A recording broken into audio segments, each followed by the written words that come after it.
I present it to you on stage. মার্কিন president হিসেবে ক্ষমতা গ্রহণের পর থেকেই একের পর এক দেশের সঙ্গে বাণিজ্য চুক্তি করছেন ডোনাল্ড ট্রাম্প। অতিরিক্ত মার্কিন শুল্ক থেকে রেহাই পেতে ট্রাম্পের সঙ্গে বাণিজ্য চুক্তি করছে বিভিন্ন দেশ।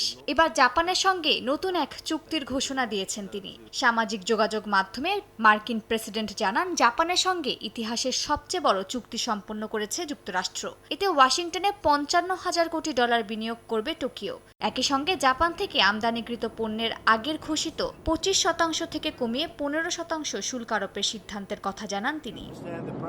ট্রাম্প দাবি করেন, জাপানের সঙ্গে এই বাণিজ্য চুক্তি লাখ লাখ চাকরির সৃষ্টি করবে। বার্তা সংস্থা রয়টার্স জানিয়েছে, এদিন হোয়াইট হাউসে জাপানের প্রধান শুল্ক আলোচক রিওইসি আকজাওয়ার সঙ্গে বৈঠক করেন ট্রাম্প। মঙ্গলবার হোয়াইট হাউসে রিপাবলিকান পার্টির নৈশভোজে অংশ নিয়ে ট্রাম্প জানান, তরলীকৃত প্রাকৃতিক গ্যাস নিয়ে জাপানের সঙ্গে একটি চুক্তি করবে যুক্তরাষ্ট্র। বুধবার থেকে নতুন করে ইউরোপীয় অংশীদারদের সঙ্গে আলোচনা শুরুর কথাও জানান ট্রাম্প। ট্রাম্প প্রশাসন এমন সব উন্নয়নমূলক পদক্ষেপ নিচ্ছে যা এর আগে কখনো নেওয়া হয়নি। যুক্তরাষ্ট্র আবারও সম্পদশালী হয়ে উঠছে। কেউ আমাদের আর ঠকাতে পারছে না।